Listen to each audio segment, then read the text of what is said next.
మయ్యన్నమంతా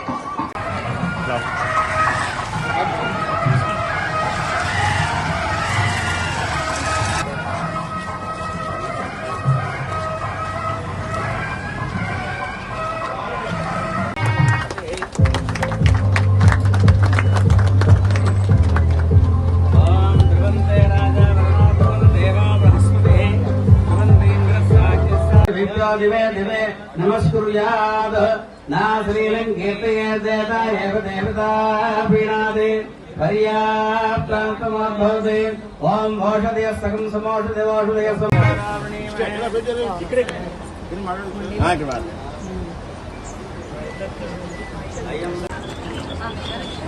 ఇలా ఇలా అప్పుడు దగ్గర కొన్నాను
రాము దాన్ని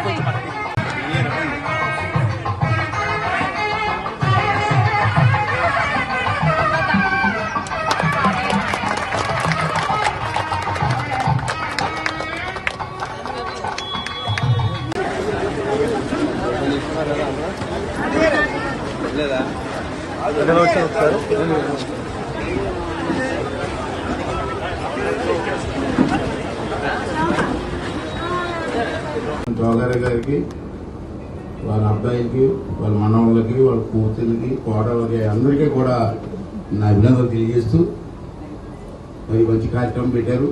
మరి సాయంత్రం కూడా ఇక్కడ పుట్టినరోజు వేడుకలు ఉన్నాయి. జోగారావు గారికి బంగారాజు గారికి సినిమా హాల్ కదా థియేటర్లో పెట్టారని చెప్పారు.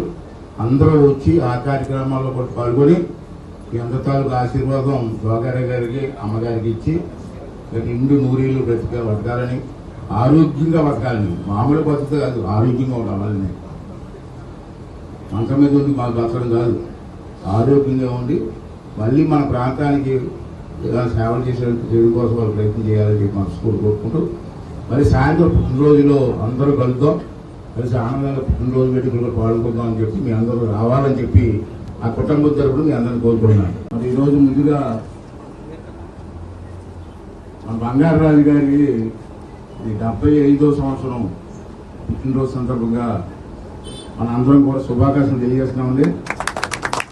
ఇంకా నిండు ఉంది ఇప్పటికే నాకు అసూయ, నాకు 68 అతనికి 75. అతనికంటే నేను ముసలివాడు కనపడుతుంది, అతని కుర్రోళ్ళగా ఉన్నాడు. ఇంకా ఆరోగ్యంగా 100 సంవత్సరాలు హ్యాపీగా గడిపి ఫ్యామిలీతో మన ప్రాంతానికి ఇంకా అనేక సేవలు చేయడం కోసం భగవంతుని ఆరోగ్యం ఐశ్వర్యం ఇవ్వాలని చెప్పి ఆ భగవంతుని కోరుకున్నాను. అలాగే ఈరోజు ఇదే సందర్భంగా నాకు కొన్ని రోజుల క్రితం బాబు వాళ్ళు నా దగ్గరికి వచ్చి తాతయ్య గారి విగ్రహం పెడతాం అనుకున్నామంటే అని చెప్పి అడిగారు. నచ్చితే పెట్టండి అన్నాం. ఎవరికి ఇవ్వాలంటే అక్కడ శిల్పి మన వడయారు గారిని కొత్త రామచంద్రపురం కొత్తపేట అతనైతే బాగా చేస్తారని చెప్పాను నేను. అక్కడికి వెళ్ళి మాట్లాడి చేశారు. అంటే జోగారావు గారితో చాలా మంది పరిచయం లేకపోవచ్చు ఇప్పుడు ఉన్నటువంటి తరానికి. నేను కూడా జోగారావు గారు ఉన్నప్పుడు నేను కుటుంబనే చదువుకున్నాను. నాకు ఎక్కువగా ఎందుకు బాగా పరిచయం జోగారావు గారు, లక్షాపాత్రి గారు జోగారావు గారు ఒక కులం కాదు, ఒక కుటుంబం కాదు. అయినప్పటికీ కూడా వాళ్ళిద్దరూ కుటుంబ మనుషులే ఉండేవారు. సాయంత్రం అయితే మా తాతయ్య గారు, ఇది ఎండపల్లి అన్నీ ఉంటుంది, ఆ మున్సీబ్ గారు, ఈ చుట్టుపక్కల నాయకులు అందరూ కలిసి జోగారావు గారి దగ్గరికి వచ్చి కూర్చుండేవారు.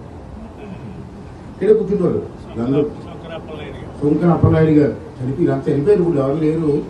వాళ్ళందరూ కూడా సాయంత్రం అయితే మా తాతయ్య గారితో సహా వచ్చి జోగారావు గారు చుట్టూ వాళ్ళు రౌండ్గా కూర్చొని మాట్లాడుకుంటూ ఉండేవారు. నాకు ఏదైనా మా తాతయ్య గారి పని ఉంటే ఇక్కడికి వచ్చేవాడు. వీళ్ళందరూ కూర్చొని సరదాగా కూర్చొని మాట్లాడుతాం. అంత ఫ్రెండ్షిప్, అంత అన్యోన్యంగా ఉండేది కుటుంబాలు. తర్వాత తాతయ్య గారు చనిపోయిన తర్వాత మళ్ళీ నేను ఈ ఫీల్డ్లోకి వచ్చిన తర్వాత నాకు కూడా ఆ పరిచయాలతో నేను ఇప్పుడు వరకు కూడా అదే కొనసాగుతున్నాం. ఆ కుటుంబం మేము కూడా మా ఇంట్లో ఏ కార్యక్రమం వచ్చినా వాళ్ళు వస్తారు. ఏ మంచి చెడ్డ అయినా సరే వాళ్ళు వచ్చి ఆశీర్దిస్తుంటారు మా ఇంటికి వచ్చి. అలాగే ఆ ఇంట్లో కూడా ఏ కార్యక్రమం వచ్చినా వాళ్ళ ఇంట్లో కుటుంబ సభ్యులుగా నన్ను పిలుస్తూ ఉంటారు. ప్రతి కార్యక్రమం అంతే. అలాగే ఈరోజు కూడా పెద్ద ఆయన చనిపోయారు. జోగారావు గారు, వారి సతీమణి నౌకరత్న గారు చనిపోయినప్పుడు కూడా వారు వ్యాపారానికి నర్సీకోటలో మొట్టమొదటిసారి ఫౌండేషన్ చేసింది వాళ్ళ కుటుంబాలే. ఆ రోజు జాలమూడి జోగారావు గారు మిల్లు అడ్రస్ ఒకటే. లక్షాపతికి ఎక్కడ ఉన్నారంటే జాలమూడి జోగారావు మిల్లు ఉన్నారు అని కూడా. శంకర అప్లై ఎక్కడ ఉన్నారా అంటే జాలమూడి జోగారావు ఇంటి మిల్లు ఉండేవారు. అంత అన్యోన్యంగా మన ఫ్యామిలీస్ అందరూ కలిసి పనిచేసాం. మరి నా అదృష్టం నా చేతుల మీదుగా ఆ పెద్ద అంబేద్కర్ విగ్రహాన్ని ప్రారంభించే అవకాశం నాకు రావడం నిజంగా నాకు కూడా అదృష్టంగా నేను భావిస్తానని చెప్పి కూడా ఈ సందర్భంగా అందజేస్తూ వారికి దుప్పట్లై పంచిపెట్టే కార్యక్రమం ఉంది. ఆ కార్యక్రమం కూడా మీరు అందరూ ఉండి మీ ఆశీర్వాదం ఇవ్వాల్సిందిగా మీ అందరినీ కోరుకున్నాను. డాక్టర్ గారు మీరు ఉండండి 10 నిమిషాలు. పర్లేదా? విషయం ఉంటారండి. ఓకే అండి.